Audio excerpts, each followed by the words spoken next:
لګیا یو نور را سره څه نشته چې قیامت وي څه به کوو چاته به وو څه به وي انس صاحب ورته وایي یا رسول الله کوم ځای به دې ګورو هغه به ډېر لوی دنیا وي صحابو سره به د قیامت د ورځې غم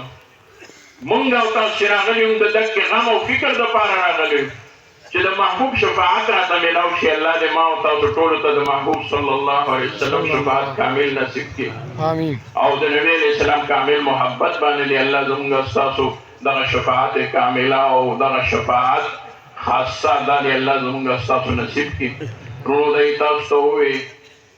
الله تعالی دې ټولې مجموعې له جزای خیر ورکړي او دې کې علماو ته ډېرې دعاګانې کوئ ګورئ د هغوی د نومونو د اغوستو نه هغوی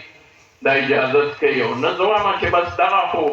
علما دي دا ټول چې تاسو وینئ د دې ځای علما دي که زمونږ د علاقې نور علما دي که زمونږ د مشران دي زمونږ د حضراتو د شاګردان دلته ناست دي دی د حضراتو نه زمونږ د مشرانو هغه وخت سبق ویلی دی د هغوی نه چې زه لا نه وم پیدا شوی یعنې دومره مخکې دی کې نه سبقونه ویلي دي هغوی یو دغه ځای مې پرون کتل لوی عالم و یو مې ونه لید دوه درې مې ولیدل مشران علماو راغله ما ګوره دا اوس زه وایم چې دی ولې داسې روان دی هغه وایي ما پرېږده زه خو سره راغلی یم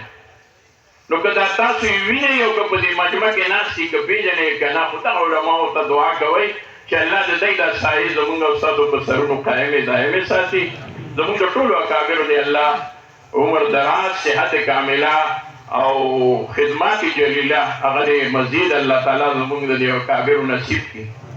او کوم علماو چې د دې اجتماع لپاره کمیټۍ وي او د هغوی هغه مشورې وي الله دې هغې کې نور هم خیر واچوي او مرکز را باندې هم تنګ شو اوس نور را مخکې شو نو شاه منصور خلکو ته یو خبره کومه چې ګورې دا ډولی درنه بل خوا ور نه شي دا ډولی درنه ګوره دا ټول تیار دي وایي چې راځي دي مونږ خوا ته دې راځي نو چې دا درنه بل خوا ور نه شي دا دې دلته یي پټي اوسګارو یې ورته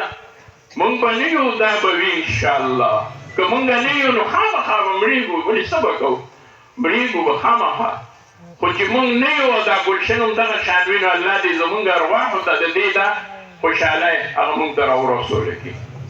او د عوامو د خواصو د ټولو راتګ دې الله تعالی قبول کړي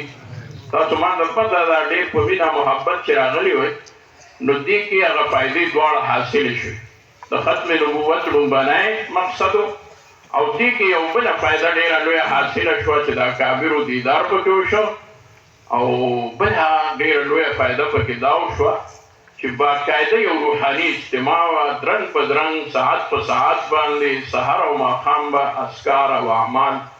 هغه به کېدل او پوه شو په ډېر ښکلې طریقې سره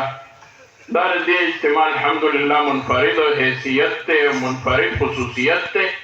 چې په اجتماعاتو کې په دې باندې ډېره لویه الحمدلله سکینه وي سکون وي او اطمینان وي او خاموشي وي بې ترتیبي نه وي